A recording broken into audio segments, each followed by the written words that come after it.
বগুড়া ৬ আসন ছেড়ে দেওয়ার আনুষ্ঠানিক সিদ্ধান্ত নিয়েছেন বিএনপির চেয়ারপারসন তারেক রহমান।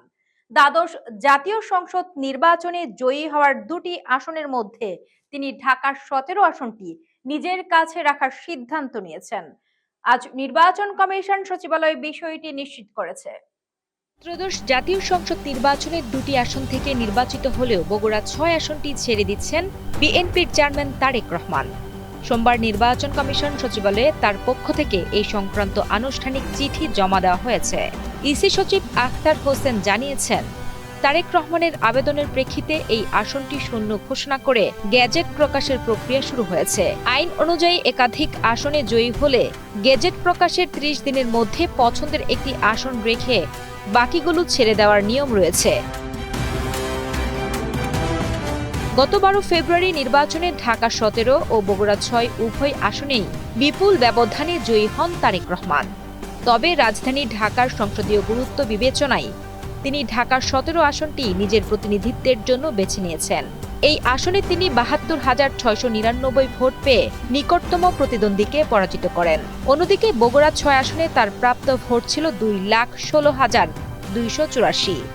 দলগতভাবে বিএনপি এবার ২১২টি আসন পেয়ে নিরঙ্কুশ সংখ্যাগরিষ্ঠতা অর্জন করেছে। বগুড়া ৬ আসনটি শূন্য ঘোষণার পর এখন ৯০ দিনের মধ্যে সেখানে উপনির্বাচন অনুষ্ঠানের বাধ্যবাধকতা রয়েছে। নির্বাচন কমিশন দ্রুতই এই আসনের জন্য নতুন তফসিল ঘোষণা করবে বলে জানা গেছে। এদিকে ঝুলে থাকা চট্টগ্রাম ও স্থগিত হওয়া শেরপুরের আসনগুলো বাদে সরকার গঠনের চূড়ান্ত প্রস্তুতিতে ব্যস্ত রয়েছেন সংখ্যাগরিষ্ঠ দল বিএনপি। আসন্ন নারী এশিয়া কাপ ফুটবলকে সামনে রেখে চূড়ান্ত স্কোয়াডে যোগ দিলেন সুইডিশ প্রবাসী ফুটবলার আনিকা রায়ান সিদ্দিকী। আজ সকালে ঢাকায় পৌঁছে সরাসরি টিম হোটেলে উঠেছেন এই ডিফেন্ডার। ১৯ ফেব্রুয়ারি দিবাগত রাতে অস্ট্রেলিয়ার উদ্দেশ্যে দেশ ছাড়বে পিটার বাটলারের শিষ্যরা।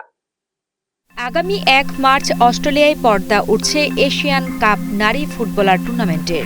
এই মিশনে বাংলাদেশের দলের ২৬ সদস্যের চূড়ান্ত স্কোয়াডে জায়গা করে নিয়েছেন সুইডিশ প্রবাসী ফুটবলার আনিকা রায়ান সিদ্দিকী। ট্রায়াল শেষে সুইডেনে ফিরে গেলেও আজ সকালে পুনরায় ঢাকায় পৌঁছে দলের সঙ্গে যোগ দিয়েছেন তিনি।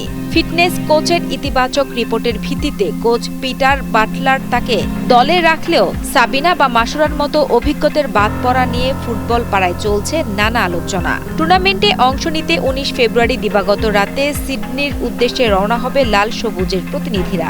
সিডনির ভ্যালেন্টাইন পার্কে ক্যাম্প করার পাশাপাশি ২৫ ফেব্রুয়ারি স্থানীয় ক্লাব ওয়েস্টার্ন ইউনাইটেডের বিপক্ষে একটি প্রস্তুতি ম্যাচ খেলবে বাংলাদেশ। এরপর ২৭ ফেব্রুয়ারি এএফসির আনুষ্ঠানিক তত্ত্বাবধানে প্রবেশ করবে দল। সিডনির বিশ্বমানের ভেন্যুগুলোতে চলবে ট্রাইগার্সদের চূড়ান্ত মুহূর্তের ঝালিয়ে নেওয়া।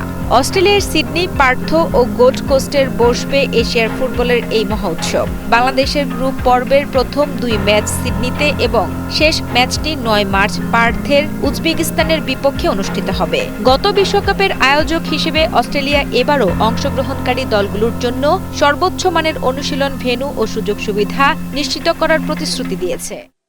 চাঁদ দেখার উপর ভিত্তি করে আগামী ১৮ বা ১৯ ফেব্রুয়ারি শুরু হতে যাচ্ছে পবিত্র রমজান মাস।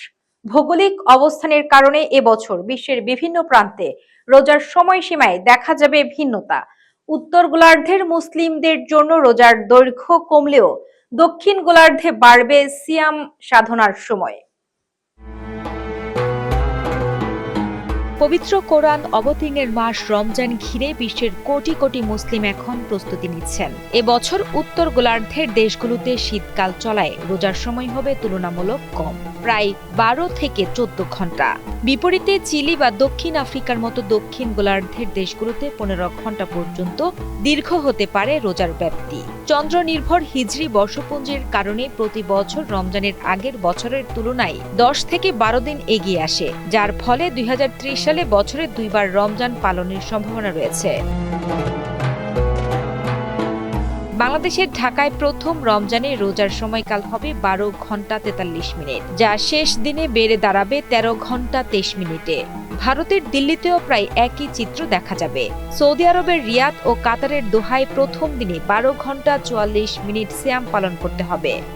অন্যদিকে লস অ্যাঞ্জেলেস বা জুরিখের মতো পশ্চিম শহরগুলোতে রোজার ব্যাপ্তি 12 ঘন্টা থেকে শুরু হয়ে রমজানের শেষ দিকে প্রায় 14 ঘন্টা পর্যন্ত পৌঁছাবে। তাকওয়া বা খোদাভীরুতা অর্জনের এই মাসে দেশ ও ভাষার ভিন্নতা থাকলেও লক্ষ্য থাকে এক। আরবি ভাষায় রমজান কারিম থেকে শুরু করে মালয় ভাষায় সালামাত বের পোয়াশা সব শুভেচ্ছার মূলে রয়েছে শান্তি ও সমৃদ্ধির কামনা। ভৌগোলিক অবস্থানে রোজার দৈর্ঘ্য যাই হোক না কেন, বিশ্বজুড়ে মুসলিমরা সংযম ও ত্যাগের মহিমায় এই মাসটি পালনের অপেক্ষায় রয়েছে। মাথা ব্যথা থেকে ব্রেন টিউমার, অপ্রত্যাশিত এক অসুস্থতায় থমকে গেছে অভিনেত্রী তানিয়া বৃষ্টির ব্যস্ত সময়। গত রোববার দীর্ঘ 4 ঘন্টা অস্ত্রোপচার শেষে আজ তাকে কেবিনে স্থানান্তর করা হয়েছে। প্রিয় অভিনেত্রীর দ্রুত সুস্থতার কামনায় এখন প্রার্থনা করছেন সহকর্মী ও ভক্তরা। কম না এই গান্ধাতে তুই হামাক ধরতাছিস। তীব্র মাথা ব্যথা আর শারীরিক অস্বস্তি নিয়ে কদিন আগেই হাসপাতালে ভর্তি হয়েছিলেন ছোট পর্দার পরিচিত মুখ তানিয়া বৃষ্টি। পরীক্ষা নিরীক্ষার পর ধরা পড়ে মস্তিষ্কের টিউমার। চিকিৎসকদের পরামর্শে গত রোববার বিকেলে 4 ঘন্টার এক জটিল অস্ত্রোপচার সম্পন্ন হয় তার। সোমবার সকালে তাকে নিবিড় পর্যবেক্ষণ থেকে কেবিনে স্থানান্তর করা হয়েছে। নির্মাতা সকাল আহমেদ জানিয়েছেন, অস্ত্রোপচারের প্রাথমিক শঙ্কা কাটলেও তানিয়াকে আপাতত চিকিৎসকদের কড়া পর্যবেক্ষণে থাকতে হবে। অস্ত্রোপচার পরবর্তী সময়টি অত্যন্ত সংবেদনশীল হওয়ায় তানিয়াকে একদম কম কথা বলার পরামর্শ দিয়েছেন চিকিৎসকেরা।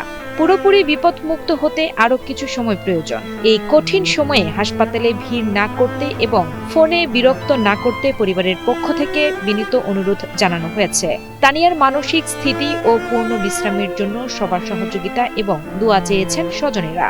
তানিয়ার অসুস্থতার খবর ছড়িয়ে পড়তেই সামাজিক যোগাযোগ মাধ্যমে প্রার্থনায় সামিল হয়েছেন মেহেজাবিন চৌধুরী, তমা মির্জা ও সামিরা খান মাহি সহ অসংখ্য সহকর্মী। 2015 সালে ঘাসফুল চলচ্চিত্রের মাধ্যমে ক্যারিয়ার শুরু করা তানিয়া যখন নতুন সিনেমা ট্রাইব্যুনালের প্রস্তুতি নিচ্ছিলেন, ঠিক তখনই অসুস্থতা তার পথ আগলে দাঁড়ালো।